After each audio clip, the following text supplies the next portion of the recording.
Hello साथियों, welcome to exam desk. सभी का स्वागत है एग्जाम डेस्क में। और आज अपन बात करने वाले हैं इस वीडियो में आरआरसी ग्रुप डी के बारे में। तो आरआरसी ग्रुप डी को लेकर क्या आपकी रणनीति होनी चाहिए लास्ट 30 डेज की, उसको लेकर आज मैं डिस्कस करूंगा आपके समक्ष। तो दोस्तों, आप सभी को पता है, सीधे पॉइंट पे आते हैं अपन अब। तो आप सभी को पता है कि आपका जो एग्जाम कब होने वाला है ग्रुप डी का।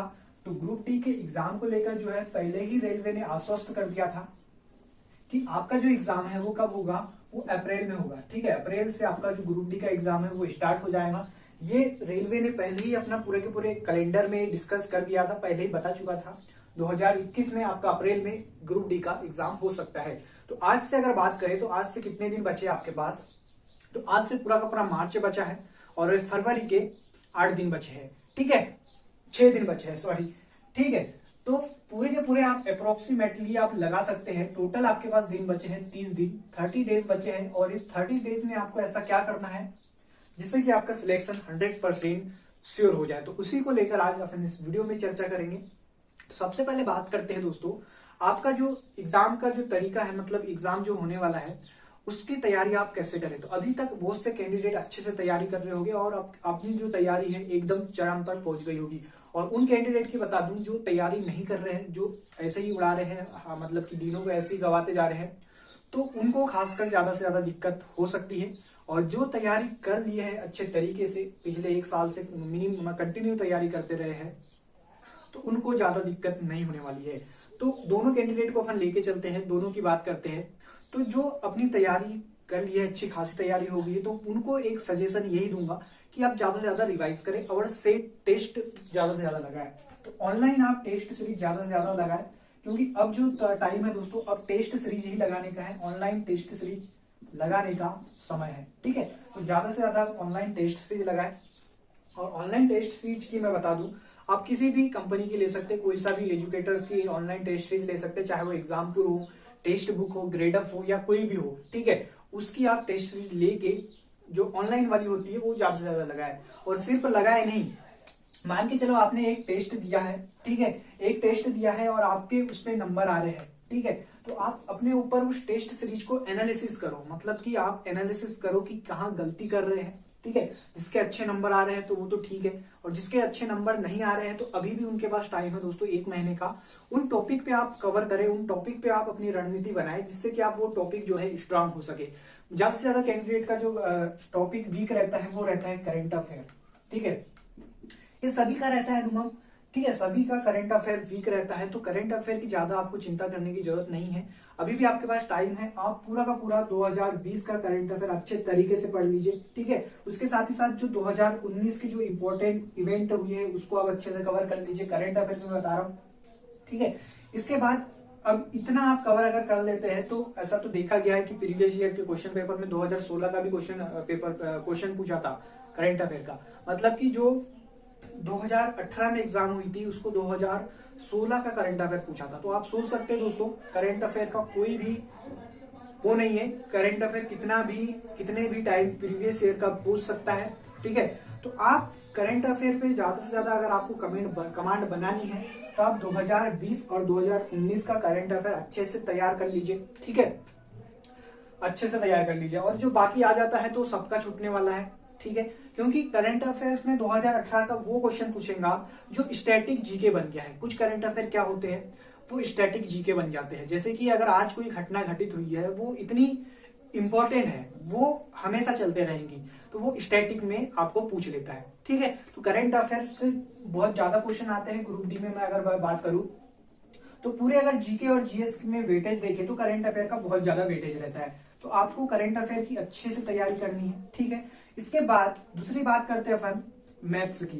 तो मैथ्स का जैसा कि लेवल रेलवे का रहता है, ज्यादा हार्ड नहीं रहता, बल्कि क्वेश्चन उलझाने वाले रहते हैं। मतलब कि क्वेश्चन जैसे आएंगे तो आपको उसी क्वेश्चन में उलझा देगा। मतलब जो लैंग्वेज रहती है ना रेलवे की, वो टफ रहती है। ठीक है, तो उस लैंग्वेज को आप कैसे आसानी से समझ सके, इसका सबसे बड़ा सॉल्यूशन है, सबसे अच्छा सॉल्यूशन है ऑनलाइन टेस्ट सीरीज। ठीक है, ऑनलाइन टेस्ट सीरीज आप लीजिए, इसमें प्रीवियस ईयर के भी क्वेश्चन पेपर मिल जाएंगे। एक टेस्ट सीरीज की मैं बता दूं, मैं टेक्स्ट बुक की है, उसमें आपको टेस्ट सीरीज भी मिल जाएंगी और प्रीवियस ईयर के क्वेश्चन पेपर भी मिल जाएंगे। तो आप टेक्स्ट बुक की भी टेस्ट सीरीज ले सकते हैं, क्या कि टेस्ट बुक की, ठीक है, काफी अच्छी है, ठीक है। इसके साथ ही साथ ग्रेडअप की भी बहुत अच्छी है, उसकी भी आप ले सकते हैं टेस्ट सीरीज, ठीक है। तो टेस्ट सीरीज लगाने का आपको यही फायदा मिलेगा कि जो मैथ्स के जो घुमावदार क्वेश्चन रहेंगे या जिनकी बोलना चाहिए लैंग्वेज जो थोड़ी टफ रहेंगी, वो उसको आप अच्छे से कर सकते हैं। इसके बाद रीजनिंग की बात करें तो दोस्तों रीजनिंग में आपको सबसे ज्यादा फोकस करना है सीरीज पर, काय पर, सीरीज पर।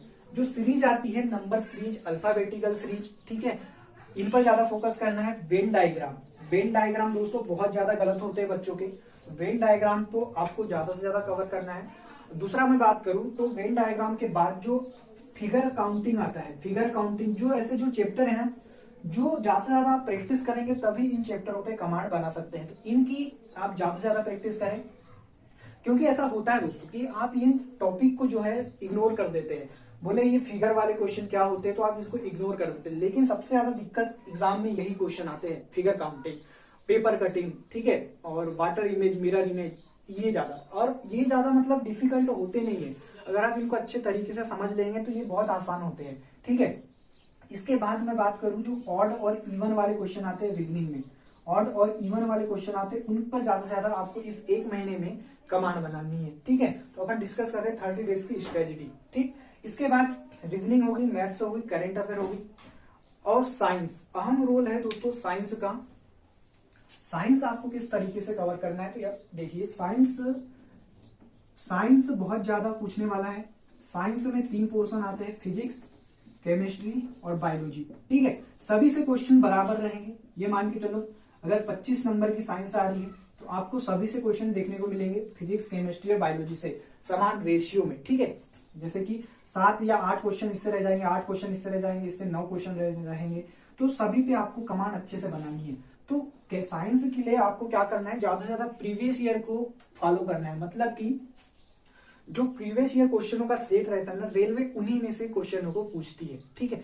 रेलवे का जो अभी एनटीपीसी का जो एग्जाम हुआ है तो उसका भी ट्रेंड ऐसा देखा गया है कि जो प्रीवियस ईयर के जो क्वेश्चन पेपर है वहीं से ज्यादा क्वेश्चन आते रहते हैं। अगर जो क्वेश्चन आते हैं उसी को रेलवे क्या काम करता है, थोड़ा लैंग्वेज में हेर फेर करके, बदल करके वही क्वेश्चन सामने आपको प्रस्तुत कर देता है। तो आपको लगता है कि क्वेश्चन सारा बहुत नया है, क्योंकि उसकी लैंग्वेज इतनी डिफिकल्ट बना देगा माय डियर फ्रेंड्स कि आपको समझ में नहीं आएगा। तो अगेन मैं बता रहा हूँ, उसके लिए भी आपको लैंग्वेज समझने के लिए सीधे सीधे आप ऑनलाइन टेस्ट सीरीज जो है ज्यादा से ज्यादा लगाएंगे, ठीक है। तो आप ऐसा टारगेट बना लीजिए 30 डेज में आपको, अगर टेस्ट सीरीज ली है तो उसमें आपको कम से कम 20 टेस्ट तो मिल ही जाएंगे, ठीक है। और इन 20 टेस्ट को आप इसमें 30 डेज के अंदर पूरे के पूरे लगा लेना है। मान के चलो 2 दिन या 3 दिन लेकर आप एक टेस्ट देते हैं, 2 दिन के बाद आप एक टेस्ट देते हैं, तो उसका आप मूल्यांकन भी करें, ठीक है। टेस्ट का एनालिसिस करना बहुत आवश्यक होता है। किसी भी टेस्ट में अगर आपके नंबर कम आ जाते हैं तो आप डिमोटिवेट बिल्कुल भी ना होना, क्योंकि दोस्तों जैसे कि अगर आपके कोई टेस्ट में नंबर कम आ जाते हैं तो आप उसका एनालिसिस करो, आपका कौन सा वीक पोर्शन है उस पर आप काम करें, ठीक है। तो इतना आपको आई होप समझ में आ चुका होगा, और डेट भी जो है आपकी जल्द ही आ जाएंगी ग्रुप डी की, ठीक है। और जो अभी जो एनटीपीसी का जो एग्जाम चल रहा है वो भी करीब कगार पे आ चुका है, मतलब कि समाप्त होने पर, और एक फेज होगा शायद 5th फेज में सभी कैंडिडेटों का हो जाए एग्जाम, आई होप सो। तो अगर नहीं होता तो 6th फेज भी कंडक्ट किया जा सकता है, ठीक है। और यार बुक देखो यार, अब बुक बताने का समय नहीं रहा है कि ये बुक पढ़ लो, वो बुक पढ़ लो, क्योंकि आप सभी को पता है कि कौन सा बुक से तैयारी करनी है, क्या करनी है। आप सभी अच्छे तरीके से प्रिपेयर हो गए होंगे, क्योंकि अब टाइम ही नहीं बचा है ज्यादा, 30 डेज का सिर्फ आपके पास टाइम बचा है, और इस 30 डेज में अपने आप का जो फाइनल जो होता है उस तक आपको पहुंचना है, ठीक है। चलो, तो ऐसे वीडियो आते रहेंगे भविष्य में, समय समय पर आपको हम मोटिवेट करते रहेंगे। तो आप इस हमारे YouTube चैनल को सब्सक्राइब करके जो बेल आइकन का बटन होता है उस पर क्लिक कर देना, और इस वीडियो को ज्यादा से ज्यादा अपने दोस्तों में शेयर कर देना। धन्यवाद।